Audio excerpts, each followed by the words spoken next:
Kør. Hvis der er 3 ting, jeg gerne vil huskes for omkring byudvikling her i Aarhus. Så en af tingene er, herude, langt ude i det fjerne, der ser vi Gellerup.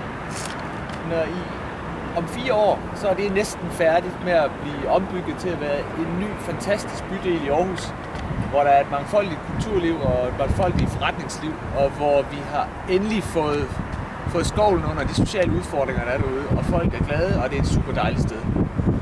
Så hvis man kigger herude, der har vi jo hele Aarhus by, og hvis jeg ser Aarhus by ovenfra om 4 år, så ser det grønt ud.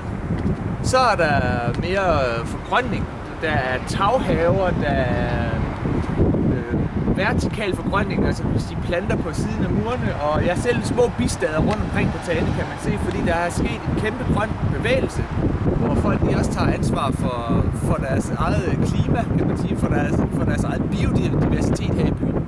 Og sidst men ikke mindst, så har vi hele godsbaneområdet hernede. Det vil lige så stille være begyndt at blive bygget op. Og det er min drøm, at vi kan beholde noget af det kreative grøde, der er hernede, hvor der er masser af unge, og også gamle og ældre, og alle mulige mennesker, der laver nogle sjove og dejlige, fantastiske ting for vores by. Og så håber jeg også, at vi har fået også lidt bolig og lidt erhverv, men også måske, at arkitektskolen eller andre mere de kreative uddannelser hernede, så det bliver sådan en smeltedile af iværksætteri, kulturliv, erhvervsliv, som er blandet sammen, hvor alle arbejder sammen.